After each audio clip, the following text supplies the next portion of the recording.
Hello, everyone. Can everyone hear me? Great. Good morning. Thank you all for joining us. It is a pleasure to be here today in the traditional unceded territory of the Abiguet Mi'kmaq First Nation. My name is Heath MacDonald, and I'm the Member of Parliament for Malpeque. Here in P.E.I, residents face some of Canada's highest out-of-pocket costs for drugs covered on their public plans and have more limited public drug formula than our provincial neighbors. During my time in provincial government, I was proud to be a part of initial discussions towards the development of this initiative, which will ensure more islanders have access to the necessary prescription drugs they require. I was also pleased to be able to work collaboratively with Premier King and his government to ensure this important initiative move forward for islanders despite a change in provincial governments. So I'm happy to be with you today to share the progress we've made on improving affordable access to prescription drugs. This was launched in August 21 and supported by the Government of Canada. I'd like to extend a big thanks to our host, Murphy's Cornwall Pharmacy, for having us here today. And a special thank to our distinguished guests and our speakers that you'll be hearing from today. So Ray and Ryan, thank you for allowing us to utilize your space. Without further ado, I'm proud to welcome our first speaker and my colleague, Jean-Yves Duclos, who has served as Minister of Health since 2021. The Honourable Jean-Yves Duclos has been a Member of Parliament for Quebec since 2015. He previously served as President of Treasury Board and Minister of Families, Children and Social Development. Minister Duclos is a published author, conference speaker, and economics expert. Prior to 2015, he was the Director of the Department of Economics and a tenured professor at the University of Laval.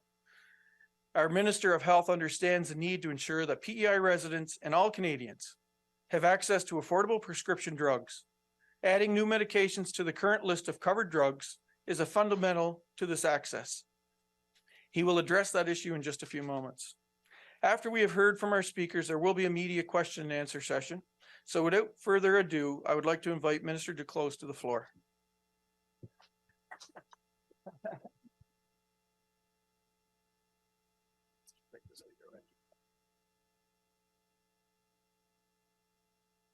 Bonjour tout le monde, bonjour à tous et à toutes. C'est un grand plaisir d'être de retour sur la magnifique île du Prince-Édouard. Et j'aimerais commencer par offrir mes condoléances à la famille et aux proches d'Amy Pruneau qui est décédée hier. Nous allons nous souvenir avec émotion du courage d'Amy, mais aussi nous souvenir que son courage a aidé à améliorer les traitements qui sont présentement offerts à d'autres patients. And thank you, Heath, for the very kind introduction. It's great to be here with you, Heath, with you, Rob, Bob, and with you, Sean, dear colleagues that I have the pleasure and the chance of working with in Ottawa. Heath, Bob, and Sean have been absolutely formidable in their advocacy in the national capital, making sure the unique challenges and the solutions that are faced by and required for islanders are brought to the forefront, in particular on the healthcare file. Your collective work has helped lead to today's announcement, and we are very grateful for that. We're also grateful for your leadership in providing relief and assistance in the aftermath of the terrible Fiona hurricane. I would, of course, be remiss if I did not also acknowledge the efforts of our other colleague, Minister Lawrence McCauley, on pharmacare, healthcare more broadly, and so much more. As champions of P.E.I, these MPs have positioned P.E.I as a place of opportunity to test the scalable, innovative approaches to some of our greatest challenges experienced nationwide. We'd also like to acknowledge the presence of other important players and stakeholders here in P.E.I and across Canada. In particular, Tanya Vrionis, Chief Executive Officer, Ovarian Cancer Canada, and Erin McKenzie, Executive Director of the P.E.I Pharmacists Association. Thank you for your presence and your leadership across the recent months and years. A special thanks, as he said, to our wonderful host, the Murphys. It's great that you are doing so much as pharmacists. Pharmacists, as we know, have played in COVID-19 and are called to play in the years to come an increasingly important role as healthcare professionals. Their responsibility is tremendous. Their challenges are significant. They work as healthcare professionals in a manner that here Islanders see them and count on them more often than for any other healthcare professional in their lives. Minister Hudson, may I now turn to you? I'd like to thank you and your department for being a truly amazing partner as we have worked together to make prescription medication more affordable and accessible to Islanders. And also, Ernie, for in particular your leadership and partnership in generating better health outcomes, better healthcare outcomes to the people in P.E.I.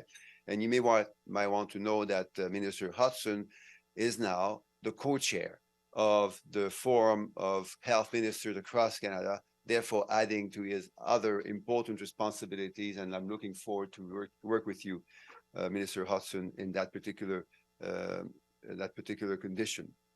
What we're here to speak about today is a great testament to what we can do when we work together. The health system and health workers are under enormous strain in this province and elsewhere in Canada, a strain that has been exacerbated by the COVID-19 pandemic and other respiratory viruses. Hospitals are facing major challenges and emergency rooms are overwhelmed. Canadians are concerned by the current and the future state of publicly funded healthcare in Canada, and so are Minister Hudson and I. We owe it to Canadians to work together and find immediate and longer-term solutions to address these challenges. We need to repair the damage caused by COVID-19 and to prepare our healthcare system for the future challenges. Access to prescription medication in that context is a major part of the solution and of healthcare investment that we need to make, since the cost of medication is a major barrier to access for far too many Canadians. For some, paying for much needed medication presents an impossible choice between managing their healthcare situation and their health situation and paying for necessities like food and rent. And no Canadian should have to make that impossible choice. That is why in August 2021, the Government of Canada announced an investment of $35 million over 4 years to support the government of P.E.I. to improve access and make prescription drugs more affordable. Since then, this investment has enabled Islanders to have more affordable access to important medications for cancer, heart disease, migraines, and mental health. The province has also changed the requirements on dozens of medications to allow greater ease of access for patients and reduce administrative burden on physicians and pharmacists. As well, the Government of Canada and P.E.I. are announcing today that a third suite of medications, 23 of them, are being added to the P.E.I. formulary as of January 23rd, 2023. With this latest change, P.E.I. is improving access for a total of 61 medications in the last month alone, including for the treatment of multiple sclerosis and pulmonary arterial hypertension. This marks an additional important milestone in improving the availability and the affordability of prescription drugs for Islanders. As we will continue to work in partnership with P.E.I. and Minister Hudson in particular, I look forward to more improvements over the course of this program, such as increasing coverage and simplifying access. À compter du 23 janvier, une troisième série de médicaments, 23, dont des médicaments utilisés dans le traitement du cancer, des maladies cardiaques et de la sclérose en plaques, vient s'ajouter à la liste des médicaments assurés.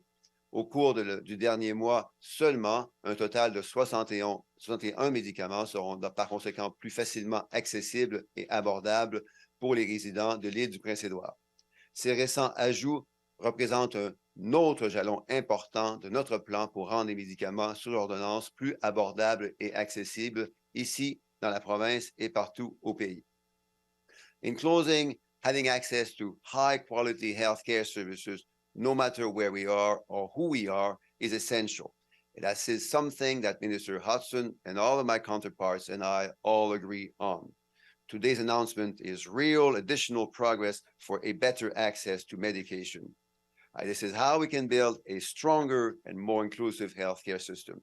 And Minister Hudson, again, I'm looking forward to keep working with you to keep exactly that in the best interest of all the people of P.E.I.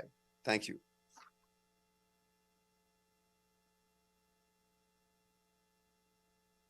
Next is, Micah? Test? Yeah, we're good. Next, it is my pleasure to introduce my former colleague, Ernie Hudson. Ernie is, before leaving provincial politics, I had the opportunity to stand across the floor on the opposite side of the floor, mind you, from Minister Hudson. And while I always enjoyed our exchanges, Minister, it's been great working together on this issue for the betterment of Islanders, and that's why we're all here. Ernie Hudson was first elected as an MLA for Alberton Bloomfield in May 2019 general election. And he was appointed Minister of Social Development and Housing before becoming Minister of Health and Wellness in 2021. He also previously served as chair of West Prince Health Board. Please join me in welcoming Minister Hudson to the floor. Thank you.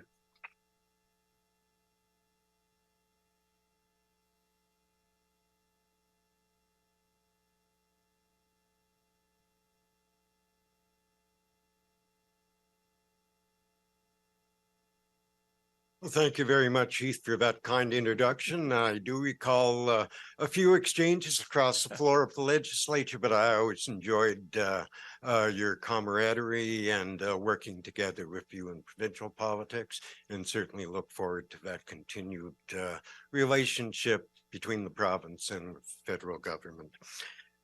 I want to thank the Murphy family as well. You look back when this initiative, the letter of intent, was announced back in 2021. It was the Murphy group of pharmacies, the Murphy family, that hosted that event. When we announced the Pharmacy Plus program, we did it right here in Cornwall, in Murphy's Pharmacy, and here we are again today. So to the Murphys, thank you so much for your hospitality and for always being there for us and for Islanders. And that's what it's all about at the end of the day. I want to recognize MPs Morrissey and Casey. Always great to see you. Bobby, as I've said before, we had the discussion earlier this morning. Looking forward to our continued great relationship and working together. Also want to recognize Minister Mark McLean, the MLA for the area. Thank you for coming out, Mark. I see MLA Michelle Beaton is here. Again, Michelle, great to see you. And I do believe I see back there the leader of the Liberal Party, Sharon Cameron. Thanks for coming out, Sharon. Also want to recognize and so pleased to have Tanya, CEO of Ovarian Cancer Canada, with us, as well as Charlene Wallace of Ovarian Cancer Canada to be with us here this morning. Thank both of you for coming. And over here on my right, my good friend from the western part of the province, Della Sweet. Thank you for making the trek down from up west this morning. To Tanya, Charlene, and Della, thank you so much for your advocacy that in no small part contributed to the addition of 2 ovarian cancer treatments to the P.E.I. formulary this past December. That was a great announcement. And again, thank you, the trio of you, for your advocacy and for your support as we move that forward. It certainly is a pleasure to be here today to announce an additional suite of 23 medications being added to our public drug programs. This addition is further to further progress in our work with the Government of Canada through the Improving Access to Affordable Prescription Drugs project. These additions will ensure more medications are accessible to Islanders who rely on our public drug programs. Again, I want to welcome the Honorable Jean-Yves Duclos. It's a pleasure to have you here with us today. And as Minister Duclos had mentioned, I'm looking forward to a great working relationship with the federal government and in particular with Minister Duclos as we jointly share the FPT Health Ministries meetings. And again, thank you for your support. Our government knows that medications are a critical part of healthcare in Prince Edward Island. We also recognize that many islanders face challenges in getting access to the medications they need to live a healthier life. Since we signed the funding agreement in March 2022, these funding dollars have helped us to remove some barriers to care. These changes directly impact the lives of island patients and also the lives of their families. We are talking about drugs that are used to treat various types of cancer, heart failure, migraines, multiple sclerosis, arterial hypertension, psoriasis, to name just a few. In June 2022, our government created the Substance Use Harm Reduction Program, providing access to medications used in the treatment of opioid and alcohol use disorders at no cost to patients. Since the rollout of this program on June 1st of 2022, 783 clients have accessed treatment through the program, saving $523,000 in out-of-pocket cost to these island residents. In August of 2022, we improved timely access to dozens of medications by reducing the administrative burden on prescribers by removing the special authorization requirements. Since the rollout on August 8th of 2022 of removing the special authorization on these medications, more than 300 patients and their prescribers have benefited from this change. We also expanded the medications available through the Community Mental Health Program. Since the rollout of adding long-acting antipsychotics on August 8th, 2022, we have saved approximately $26,800 in out-of-pocket cost for eligible residents. I would like to take this opportunity as well to thank Dr. Salaberria for his role in his advocacy and for his support with regard as his position as Medical Director of Mental Health and Addictions. As you can see, a number of our new formulary additions and our substance use harm reduction drug program were designed to assist those dealing with mental health or substance use issues, and these medication additions will directly benefit islanders, and that is what we're all here for today. This latest addition of medications to the province's formulary brings a total of new or expanded formulary additions since December of 2022 to 61 medications. I look forward to continuing our partnership with the Government of Canada, and I want to thank those in my department at Health P.E.I. and at Health and Wellness who have been dedicated to getting this program off the ground. Your hard work is appreciated, certainly by myself as minister, but even more importantly, is appreciated by islanders. I would also like to thank all the healthcare professionals for their tremendous work through the tough times that we have experienced over the last few years. As a team, we will continue to work together to add programs and initiatives to improve our healthcare system for all islanders. And again, I want to thank all of you who have attended here today. And again, a special thanks to Minister Duclos for being with us. Thank you.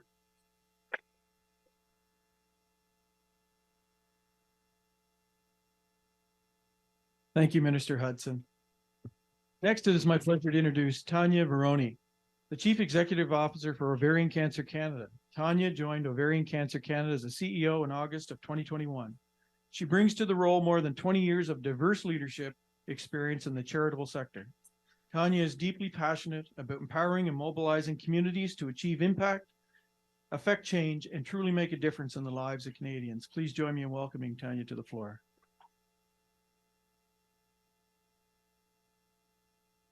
Thank you so much for the introduction. Hello, everyone. As you just heard, my name is Tanya Briones, and I'm the CEO of Ovarian Cancer Canada. We are the only national charity dedicated to overcoming this disease. We champion the health and the well-being of women living with ovarian cancer and others at risk for the disease while advancing research to save lives. As you heard, I'm also joined today by my colleague, Charlene Wallace, our community engagement lead here in Atlantic, Canada. It is truly our pleasure and our honor to be here with you today and to bring our thanks for this important work. I do want to start by thanking Minister Ernie Hudson and the P.E.I. government for adding these important ovarian cancer drugs, Lynparza and Zejula, to the province's drug formulary. These medications are known to have a dramatic impact, reducing the rate of recurrence and potentially extending progression-free survival for women living with ovarian cancer. In this highly fatal disease, every day, every week, every month, every year matters. The provincial government's responsiveness to our recent advocacy efforts, this most recent round of advocacy efforts, in highlighting the importance of equitable access to those highly impactful medications was remarkable, taking quick action to ensure that women in P.E.I. were no longer the only women in Canada without access to these medications. This is such a great example of what can be accomplished by governments working together to ensure that access to treatments should not be dictated by postal code or provincial boundaries. As a patient organization, we do recognize the challenges in funding access for all. And in this particular case, the support of the federal government was critical to ensuring that Prince Edward Island had the resources available to meet the need through the Improving Affordable Access to Prescription Drugs Initiative. I would like to thank Minister Jean-Yves Duclos for recognizing the importance of equitable access and providing support through this program so that women with ovarian cancer can benefit.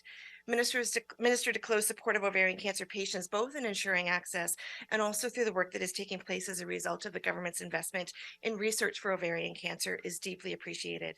We look forward to continuing to work with Minister Duclos and the Government of Canada so that one day we are no longer talking about survival rates and the need for treatments.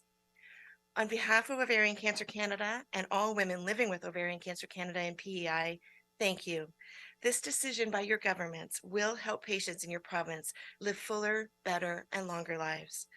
Next, I want to acknowledge the hard work and effort put in by members of P.E.I.'s Legislative Assembly, Michelle Beaton and Carla Bernard, to have ovarian drugs made accessible to patients. Thank you for being our champions for this cause and shining a light on this very important women's health issue. And finally, thank you to the community in P.E.I. for their dedication to this cause. Our passionate advocates, Della Sweet, as you heard about earlier, and our volunteer committee members for Ovarian Cancer Canada's Walk of Hope and the Lady Ball are truly making a difference in this community.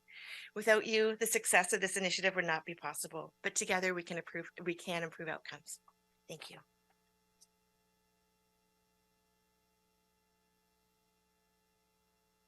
And finally, it's my pleasure to welcome Aaron McKenzie. Aaron is the Executive Director of the P.E.I. Pharmacists Association, and I had the pleasure of working alongside Aaron many times on different files relevant to P.E.I. pharmacies, and we appreciate all the work that you do as well. Thank you. Well, it's my pleasure to be here today with distinguished guests, MPs, MLAs, and especially Bienvenue à l'île de Prince-Édouard, Ministre Duclos. Healthcare is consistently cited as a top priority for Canadians, and that includes Prince Edward Islanders. Access is important, and pharmacists and pharmacy technicians across the province of Prince Edward Island are continuing to do their part by expanding their service offerings to include improved access and timely access to vaccinations, and through the recently announced Pharmacy Plus P.E.I. program, pharmacists are offering assessments and prescribing for common ailments and prescription renewals. But access also encompasses access to vital prescription medications that may be prescribed as part of an individual's overall treatment plan. Being on the front line of healthcare, pharmacy professionals in community practices witness the impacts that gaps in drug coverage can have on patient care. In some cases, for example, a prescription medication meant to be taken daily is perhaps taken every second day. The individual is trying to ration their prescription or make it last longer. Other times, when a prescribed medication for which there is no coverage is suggested, the individual may need to make that difficult decision to leave that prescription there, to not fill it. And paying out of pocket is simply not an option for them. While the pharmacist may be able to work with the patient and the prescriber to find an alternative treatment, this often results in delays of therapy. In all of these examples, the person's health outcomes may be negatively impacted. By expanding the formulary as part of the Government of Canada's Improving Affordable Access to Prescription Drugs initiative, a significant barrier to prescription drug access is lifted. Thank you for inviting me to speak today on behalf of Island pharmacists, and we look forward to further opportunities to contribute in future initiatives, and for pharmacists to be able to share their expertise in finding solutions aimed at improving the health of all Canadians. Thank you.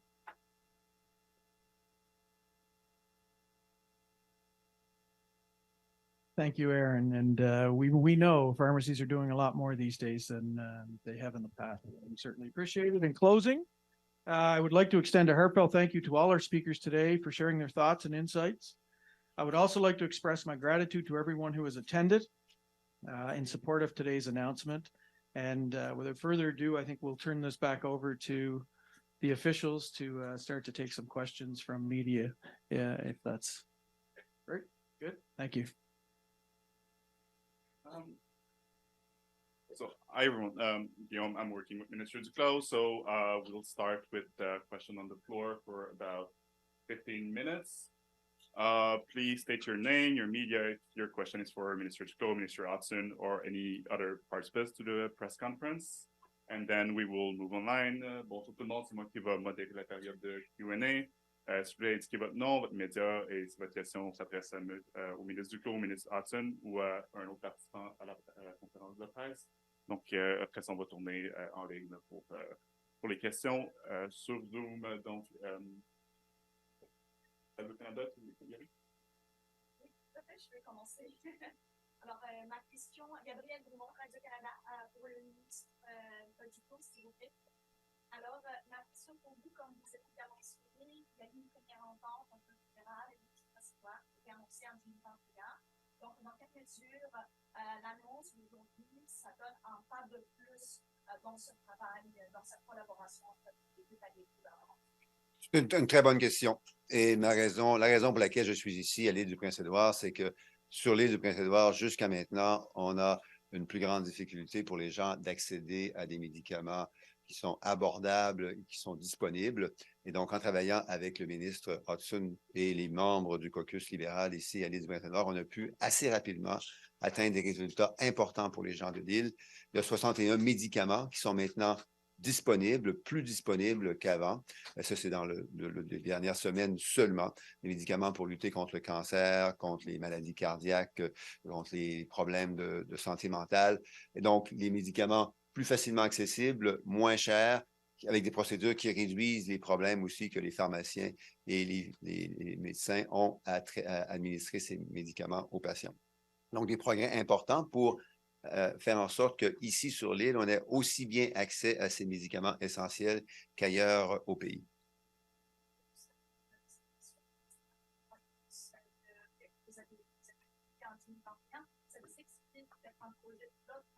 Pour avoir une assurance nationale de médicaments, où vous êtes rendu dans ce projet-là pour l'ensemble du territoire?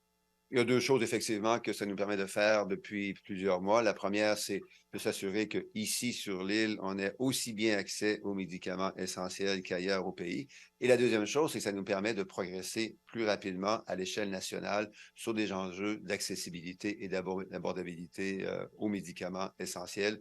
Et ça va de mieux en mieux. On est en train de mettre sur place une agence canadienne des médicaments qui va améliorer la capacité des gens d'avoir accès à des médicaments abordables, aussi réduire parfois les enjeux de médication appropriée. C'est un gros enjeu. Il y a beaucoup de gens, dont les pharmaciens, qui s'inquiètent de la façon dont certains médicaments sont distribués sur le territoire. Et aussi pour finalement augmenter la résilience et l'indépendance des Canadiens par rapport à la production de médicaments. On a vu durant la COVID-19 qu'on était dépendant de pays étrangers et donc on a investi, on va continuer à investir de manière très significative pour augmenter la recherche et le développement et la production nationale de médicaments critiques. Thank you. For the next question, I'll ask you to come to the mic so like people online can hear your question also. So do we have any other question on the floor? Yeah. Morning, everyone. Jean-Yves Duclos from the Guardian. I guess just to start with Minister Duclos, so the initial $35 million agreement between P.E.I. and Ottawa announced that there would be lessons learned from this agreement that could be applied to a national pharmacare program. I'm just wondering what lessons Ottawa hopes to learn from P.E.I. from this $35 million agreement.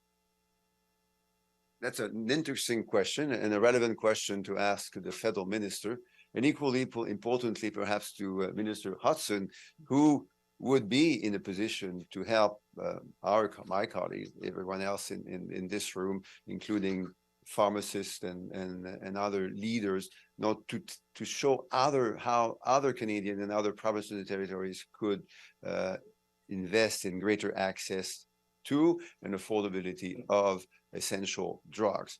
So Minister Hudson, please stand ready, because you might be invited to speak in a moment. But maybe as a Canadian health minister, I can say that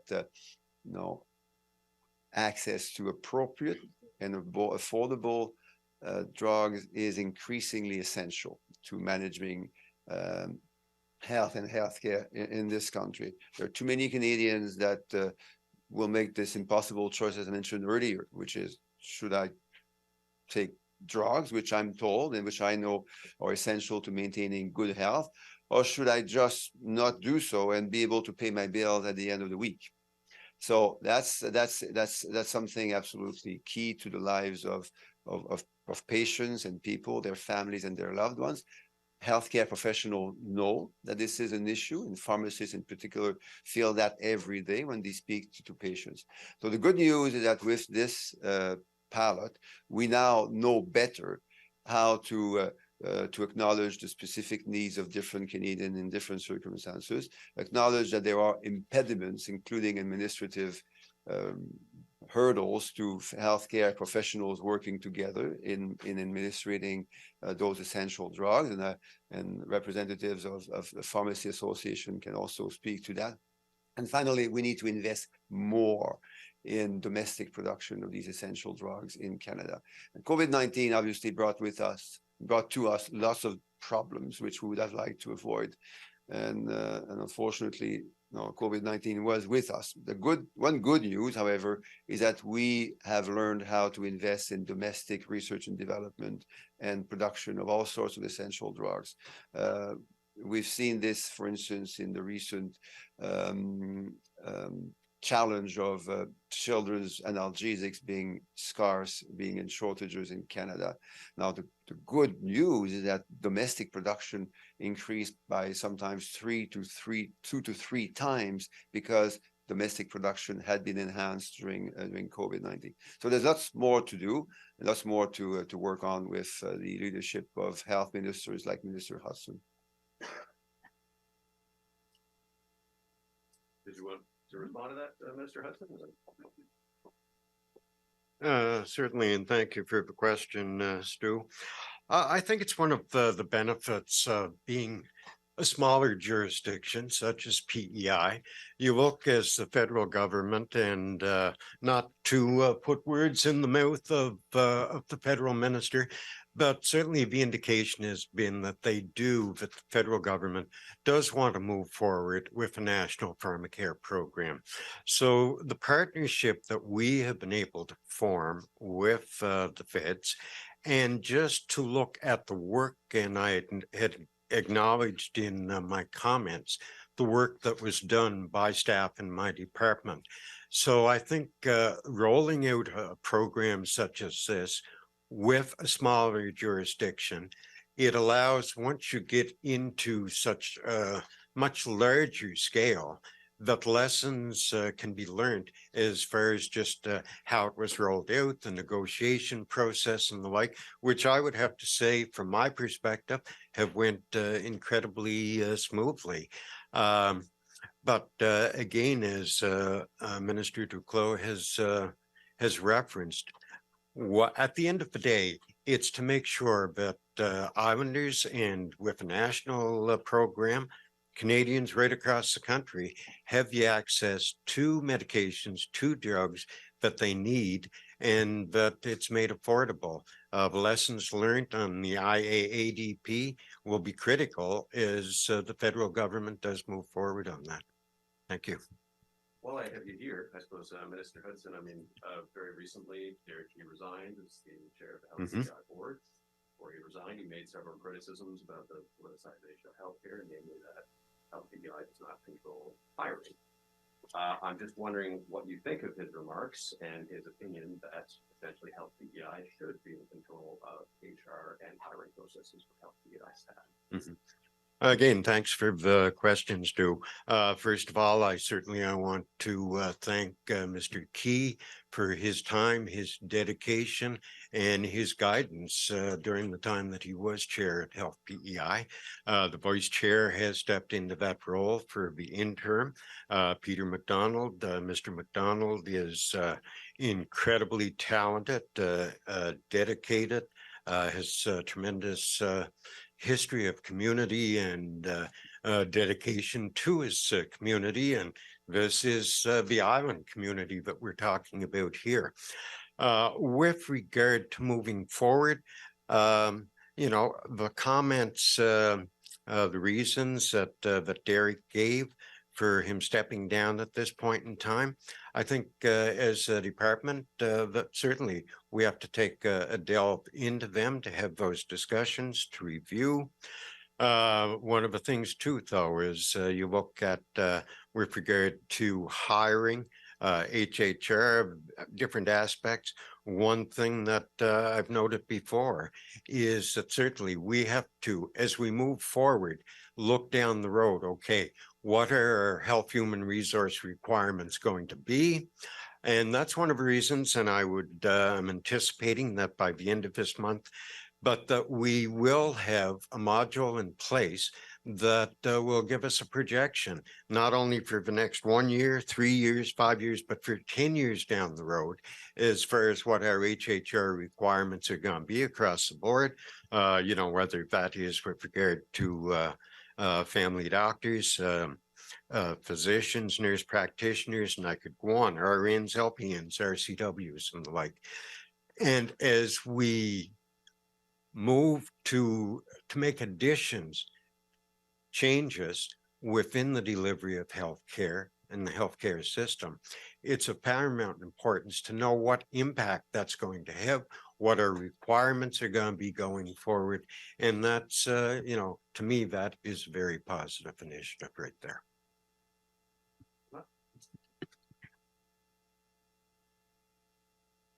Teresa Wright with Global News. My question is for Minister Duclos. Yesterday, the Prime Minister said he wanted to ensure the Canada Health Act is respected when it comes to public money going to for-profit private healthcare.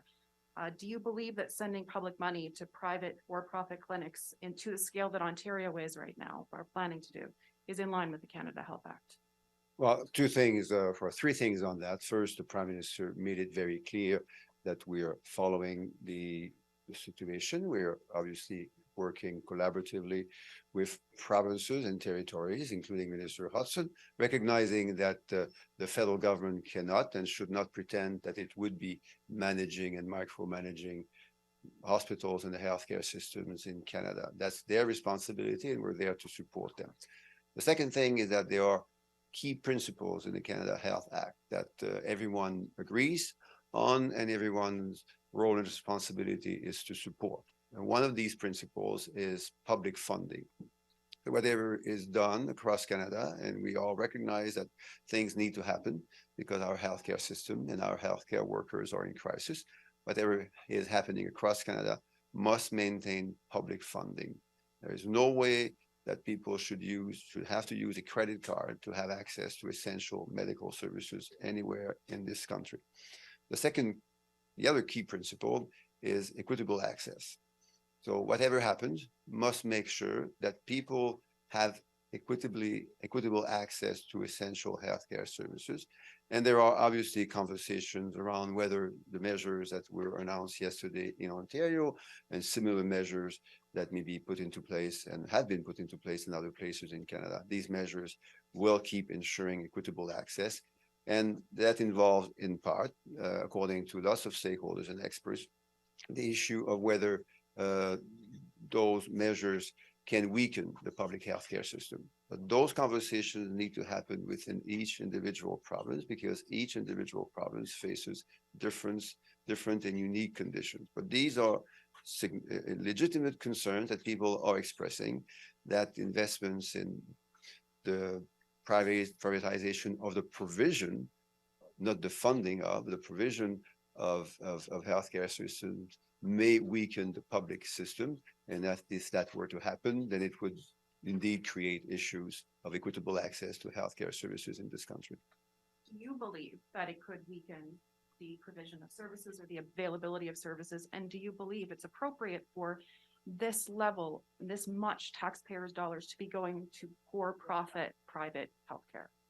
Again, my role is to recognize the absolute importance of the work, the hard work that ministers of health across Canada have to do every day to manage and sometimes micromanage healthcare systems. So it's to acknowledge that my relationship is there to support them and not to interfere in their work. But my other role is to be safeguarding the Canada Health Act. And in that capacity, and I take that role very seriously, I do need to look with, to help, to work with other stakeholders and partners, including members of parliament in different provinces and territories, and collaboratively working, as I said, with health ministers across the country to make sure that these principles are upheld. We have all, many decades ago, we have all agreed to those principles in the Canada Health Act. My knowledge, my understanding is that all health ministers still want to fulfill and uphold those principles, and I will do that with their support. Thank you. That's unfortunately all the time we had on the floor. We need to move online. I'm sorry about that. So I'll pass it over to my Health Canada colleague, Natalie, online. Natalie? Thank you, Guillaume. So we'll now proceed to questions from journalists on Zoom. If you wish to ask a question, please use the raise your hand function. Please indicate your name and media outlet before asking your question. Nous allons maintenant prendre des questions des journalistes sur le Zoom. Si vous êtes journaliste et vous désirez de poser une question, veuillez utiliser l'option de lever la main. Veuillez identifier votre nom et votre média avant de poser votre question. We will start with our first question from Mike Lecouture. Mike, over to you. Yes, hi, it's Mike Lecouture from CTV. This question is from Minister Duclos, and I've got a follow-up as well. So I wanted to start and ask how concerned your government is about Ontario's plan. I know you spoke there about protecting the Canada Health Act, but how concerned are you that this also doesn't address staffing issues in the healthcare system, and it could actually create more shortages in the public system because some staff may be enticed to go into that new sort of so-called private system? Thank you. As you said, I tried to answer that question earlier, but I'm glad to follow up. Again, two things here. My absolute responsibility to recognize the importance of that relationship that I have with health ministers across Canada, and to acknowledge that I will never and should never, and anyone else in the federal government should not do that either, pretend that we're there to manage healthcare systems across this country. Having said so, as I mentioned earlier, there have been concerns, and Premier Ford recognized those concerns yesterday when he spoke at that announcement. There have been concerns, and there will be concerns about whether these types of measures can maintain both public funding of access to healthcare and equitable access to those healthcare services. And in that second conversation, equitable access to healthcare services, there has to be a discussion as to whether investing in the private provision of healthcare services weakens the public provision of public healthcare services. And that's an important discussion to have. That discussion must take place within each individual province. Stakeholders, experts leaders across Canada within each individual province should be invited and are invited, I know, by all of my colleagues to speak up and to provide solutions, express concerns on the way forward. We have to move forward in ways that will repair the damage caused by COVID-19 and prepare for the future of our healthcare system. We have many, many huge challenges around health and healthcare in this country for the years and possibly the decades to come. So a dual thing to do. First, acknowledge the importance of my respectful relationship with provinces and territories, and the Prime Minister says that also repeatedly.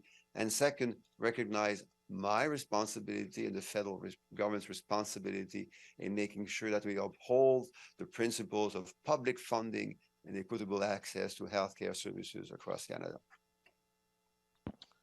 So just for my follow-up on that vein, yesterday the Prime Minister and Scott Moe indicated in separate media interviews that the provinces and the federal government are actually close to a deal for healthcare funding. I wanted to ask you and Minister Hudson, how close are the provinces and the federal government to making a deal over healthcare funding? Well, three things on that. The first thing is that Minister Hudson, other health ministers, and myself have worked very hard and quite well over the last year. We have had a total of 13 meetings at the ministers' level and many others between officials to try to map what we need to do forward to look after the healthcare needs of Canadians in a very difficult world where healthcare workers are tired, exhausted, many of them are sick, many of them have left, and unfortunately many more may want to leave in the near future. The second thing that we have said is that we need to focus on results. We need to improve lots of results for Canadians in the months and the years to come. Speaking of access to family health teams, here in P.E.I, Minister Hudson reminds me every time I speak to him of the importance of increasing access to family health teams in this particular province, in a province where rural access is difficult for all sorts of reasons in particular. Second, reducing backlogs in surgeries and diagnostics, which are creating lots of health issues and stress for people here and elsewhere in Canada. Third, retaining, absolutely essential, recruiting and recognizing the credentials of healthcare workers. Fourth, investing in mental health. Mental health, a key issue, a key health issue in Canada. And fifth, making sure that we have a modern healthcare system in Canada. In most provinces, for instance, it still is difficult for pharmacists and physicians and other healthcare workers to share data on the health of their patients, not using faxes and pieces of paper, to make sure that patients are connected to their electronic medical records, that all the healthcare professionals can work collaboratively together, and that experts and leaders can use data to improve the quality and the safety of care to patients. But the last thing that we need to do then is to keep working very hard in the weeks to come, because lots of work still needs to be done before we come to an agreement on the importance of those results and how we're going to achieve them over the next few weeks. So yes, we're all looking forward to a final agreement at some point, but we are all very mindful that there is still lots of work to do before we get there. Thank you, Minister. Our next question will be from Tessie Sanchi. Good morning. Thank you for taking my questions. I'll go to pharmacare and I'll direct my question to Minister Duclos. Just curious, going back to an earlier question about the lessons learned for a national pharmacare program, is it the federal government's intention at all to try to sign similar agreements that you have with P.E.I, but do them with other provinces to contribute to those lessons? Or is the P.E.I model really what you're working on going forward for a national program? Thank you. Well, as you heard from Heath and Sean and Bob, also worked very hard on that. P.E.I was chosen because P.E.I was one of the countries where access to and affordability of essential drugs was a greater challenge, at least in Atlantic Canada. So that was one reason. The other reason is, as Minister Hudson said, being a smaller province sometimes makes that province more agile. And it's exactly what we've seen in the last few months. Minister Hudson and his team have worked really hard with pharmacists and physicians across this province to make significant and rapid improvements in accessibility to and affordability of essential drugs. And that is to celebrate.